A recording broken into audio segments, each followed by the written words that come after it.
Welcome everybody. My talk is on the opposite end of the scale to the previous speaker. I'm talking about statewide concepts and landscape on a big scale.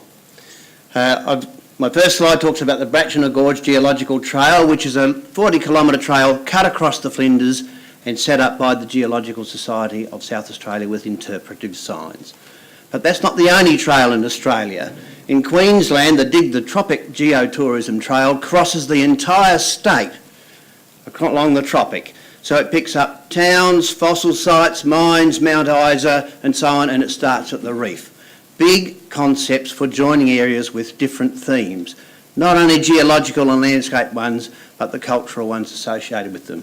Slide's a bit faint, I'm sorry, but northwest Tasmania is looking at constructing a range of trails that link these things as well. They're geological and natural features with the cultural overlay, which is one of the themes we've been talking about and from all our speakers today. In Canada, there are geotrails all over the place, but they're not coordinated. They're done by each province and under local initiatives. And when my next slide comes up, which I calculated should be, if not here, there we go. The map of the continent of North America with the Canadian trails cross the continent. And this is one of the visions that those of us in the Geological Society and other related groups have a vision for Australia, where trails can cross and link north and south through South Australia, through the Red Centre, across Queensland, Western Australia, Western Victorian volcanoes and so on. This is a map. Those yellow spots are Australian national landscapes.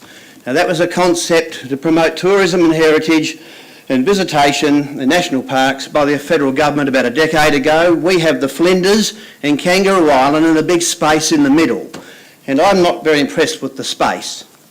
If you look at the map of South Australia here, you all know where Kangaroo Island is because it's labelled, and you can follow the curve of the spine or the backbone of South Australia up through Adelaide, up past Port Augusta, right up to the top of the Arkaroola where the Flinders Ranges are, and all the coloured dots are geological sites, heritage sites, places of importance in South Australia. There's so many of them that would fit into a trail, I haven't got a map big enough.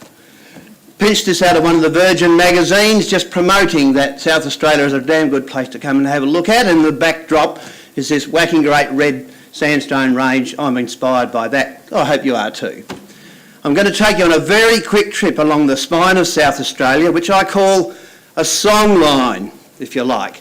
A S-shaped the backbone of South Australia starts at remarkable rocks, and those rocks were rocks that saw Gondwana and Antarctica before we broke up, and that is the beginning of that story.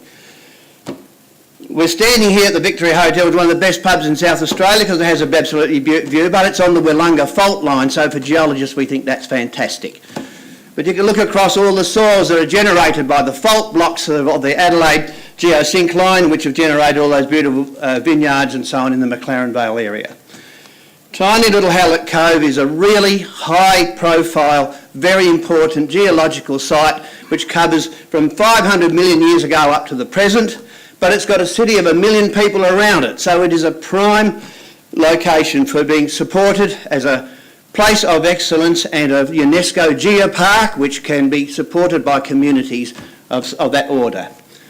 Zooming up the middle of the state, because we're on a rush trip here, here are a range of images from Burra, and the Minister mentioned this morning about the Burra Charter commencing here, a whole range of different experiences, whether they are geological in relation to the mines or whether they are historical. I'm racing up the Flinders Ranges to Rawnsley's Bluff on the edge of Wilpena Pound. Well, the caption on the photograph said that was Dutchman's Stern, but it's not. These are dramatic ancient landscapes, and that is part of our story. The geological story is effectively history before the history. The human history is a small bit at the end. Wilpena Pound we all know and love. There it is in the morning and later in the day. It's just it was too good a slide to lead off, basically.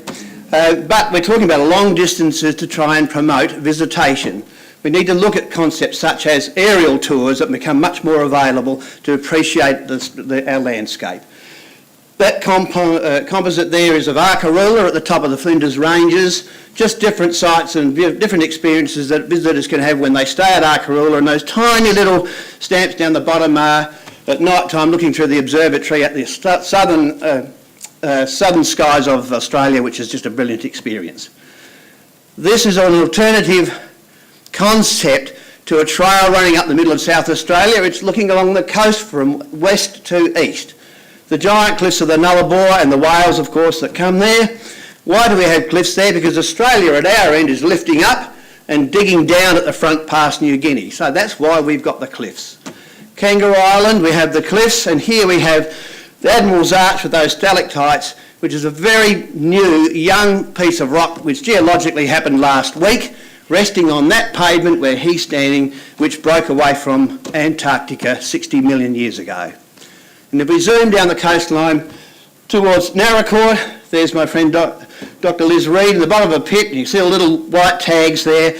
She's looking at different layers in the sediment that go back 500,000 years, and we are looking now at experiences where people can pay to sit alongside the paleontologist and work with them, even if it costs a lot, and they work with the professional and they share in the discoveries. Narracourt, I've put this in simply because it illustrates some of the fossils for which it's famous, the World Heritage Area there, skeleton on the left, a couple of recreations on the right, and the animals that they're leaving on. And last of all, right down the bottom corner of South Australia, where the groundwater comes out to the ocean, Ewan's Ponds on the left, Piccaninny Ponds on the right, we're restoring it in the middle, and these are available to the public because they are both managed by the Department of Environment and Natural Resources as parks, and people can snorkel and dive them. So these are natural experiences for South Australia, and I've really raced through north and south, east and west to give you an idea to think big. There's a hell of a lot of stuff, and if we start to then overlay all the cultural sites, all the cultural heritage sites, boy, we've got a busy state. Thank you very much.